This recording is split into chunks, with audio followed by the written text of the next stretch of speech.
Yes, bwana mtazamaji wa Anuari TV, karibu tena kwenye The Golden Boot. Siku nyingine ambayo tunakutana hapa kujadili taarifa mbalimbali za kimichezo. Na leo hii taarifa kubwa na kutoka katika kambi ya Young Africans ni taarifa ambayo inahusu Yanga kuulizia upatikanaji wa mwalimu ambaye ameachana na timu ya Pyramids ambayo inashiriki ligi kuu nchini Misri, the Nile Premier League.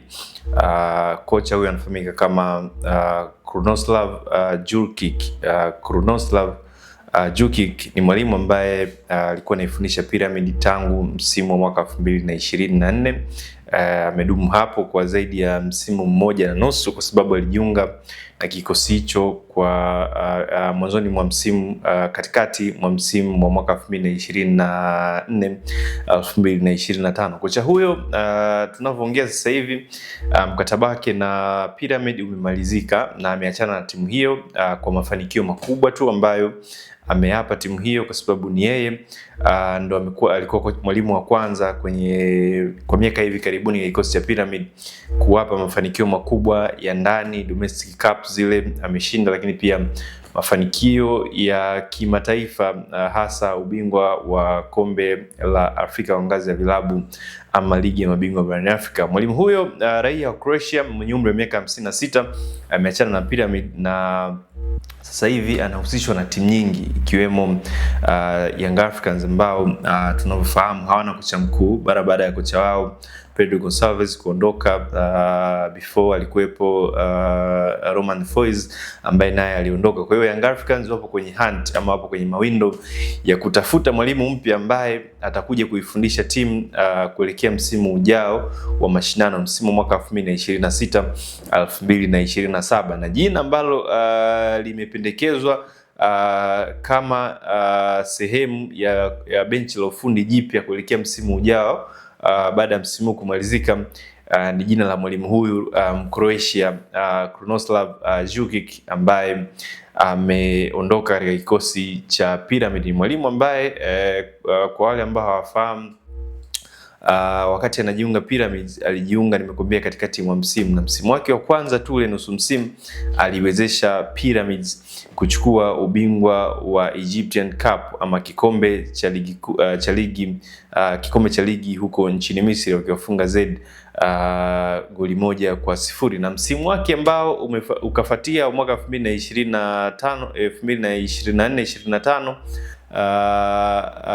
alifanya vizuri pia kwa sababu alifanikiwa kuchukua ubingwa wa ligi ya mabingwa barani Afrika akiwa na kikosi cha Pyramid, akiwafunga Mamelodi Sundowns kwa aggregate ya magoli 3-2. Kwa hiyo ni mwalimu ambaye historia yake katika bara la Afrika kwa timu moja tu ambayo ameifundisha Pyramids imekuwa ni chachu ambayo Young Africans wanaiona kama inaweza kuja kuwa boost na kuwaletea mafanikio zaidi, tofauti na misimu hii minne ambayo wamechukua ubingwa ndani, lakini mafanikio ya kimataifa imekuwa ni changamoto kwake. Na ni mwalimu ambaye pia ukitazama rekodi zake akiwa na Pyramids hajaishia kuchukua ubingwa wa ligi wa kikombe nchini Misri na ligi ya mabingwa barani Afrika, lakini amefanikiwa kuvuka mipaka mpaka kuchukua ubingwa ambao unashirikisha pia timu za mabara tofauti duniani. Alichukua msimu mwaka jana, alichukua ubingwa wa FIFA African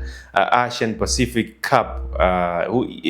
Hili ni kombe ambalo lipo chini ya shirikisho la soka duniani FIFA, mahusus kwa timu mabingwa wale kutokea bara la Afrika, kutokea bara la Asia, pamoja na huko Pacific Oceania.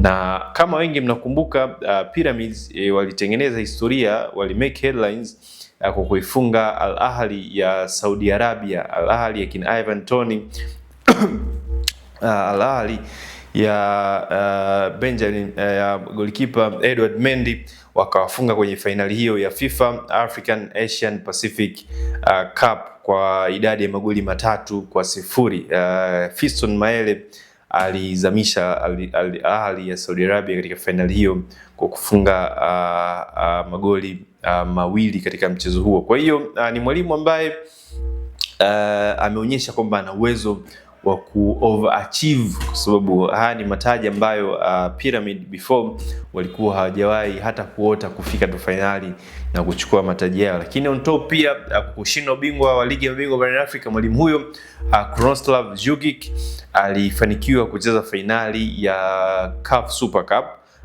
finali ambayo alicheza na bingwa wa kombe la shirikisho msimu uliomalizika, RS Berkane ama Renaissance Club Berkane, ambao aliwafunga katika mchezo wa Super Cup na kuchukua taji hilo lingine la Super Cup. Lakini pia msimu huu amechukua kikombe tena, ametetea ubingwa wake wa Egyptian Cup katika finali ambao walipata pia matokeo na kuandikisha taji lao la pili la Egypt Cup kwa misimu miwili mfululizo. Kwa hiyo unaweza ukaona katika muda mfupi mwalimu huyu ambaye anahitajika na Young Africans, Krunoslav Jukic amechukua mataji matano, mataji mawili ya kombe la Egypt, taji moja la Super Cup ya CAF, taji lingine ni taji la ligi ya mabingwa barani Afrika, lakini taji lingine ni la FIFA kwa mabingwa wale wa bara la Afrika, Asia pamoja na Pacific. Kwa hiyo ni mwalimu ambaye kwa records hizo zinatisha kiasi kwamba Young Africans wanaona huyu ni mwalimu pengine ambaye anaweza kawafikisha kwenye nchi ya ahadi kwa sababu ya mafanikio katika level ya kimataifa ambayo ameyapata akiwa na kikosi cha Pyramid. Young Africans wanataka kufanikiwa zaidi. Ukiangalia malengo yao makubwa ni kufanya vizuri ndani, lakini pia kufanya vizuri kimataifa. Kwa hiyo ukiwa na mwalimu kama Krunoslav Jukic, ni mwalimu ambaye automatically anakuja kuelevate ama kuinyanyua level ya Young Africans, kuitoa katika mataji ya ndani kuipeleka katika mataji ya nje, na ndio kitu ambacho mataji ya kimataifa, na ndio kitu ambacho amekifanya akiwa na Pyramid. Anasifika kwamba alikuja kubadili ule mtazamo ama ile mentality, culture ya timu ya Pyramid ya kuwaza tu kushindana na Ahli. Lakini mwalimu huyu Mcroatia Krunoslav Jukic amekuja yeye katika timu hiyo, alipokuja katika timu hiyo akamwambia bwana, tuote ndoto kubwa za kufanya vizuri, sio tu kushindana na Ahli katika ligi ya ndani, lakini kushindana na timu za mataifa makubwa barani Afrika, lakini pia nje ya bara la Afrika. Ndio maana umeona alichukua ubingwa, alipata mafanikio akichukua ubingwa wa ligi ya mabingwa wa Afrika akiwa na Pyramid kumfunga Mamelodi, timu kubwa mabingwa sasa hivi wa msimu huu wa ligi ya mabingwa barani Afrika. Amechukua kombe la FIFA akiwafunga Al Ahly ya Saudi Arabia yenye wachezaji na uwekezaji mkubwa, lakini pia amewafunga Berkane, miongoni mwa timu kubwa pia kwa sasa hivi barani Afrika. Kwa hiyo huyu ni mwalimu ambaye Young Africans jina lake limefika mezani.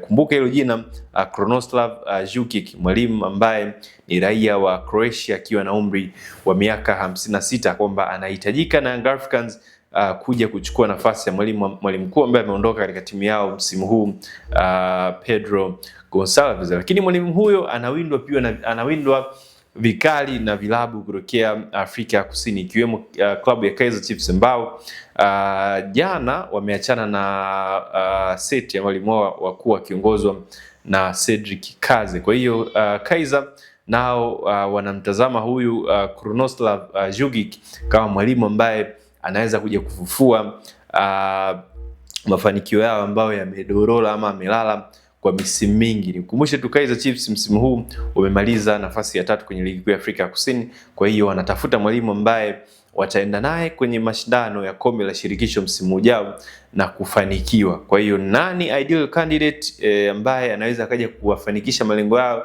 Ni huyu mwalimu ambaye anahitajika pia na Young Africans, Croatia, Krunoslav Jukic. Ni nani atakuwa na kisu kikali cha kumshawishi kocha huyu raia wa Croatia kujiunga na timu zao? Ni Young Africans ya Rais Engineer Hersi, ama ni Amakos Kaizer Chiefs kutokea huko Afrika Kusini? Wanaweza kumshawishi Krunoslav Jukic kuachana na project ya Tanzania na kwenda kuichukua project ya huko Afrika Kusini. Muda utafika, utaongea ni timu ipi itakuwa imeweka ofa nzuri, kwa sababu ni mwalimu ambaye ni miongoni mwa walimu ambao wanalipwa fedha nyingi barani Afrika. Wakati anaifundisha Pyramid, ni mwalimu ambaye alikuwa analipwa fedha nyingi miongoni mwa makocha ambao wanapokea fedha nyingi barani Afrika. Kwa hiyo kumleta katika kikosi cha Young Africans haitokuwa dili jepesi financially ama kifedha ama uchumi.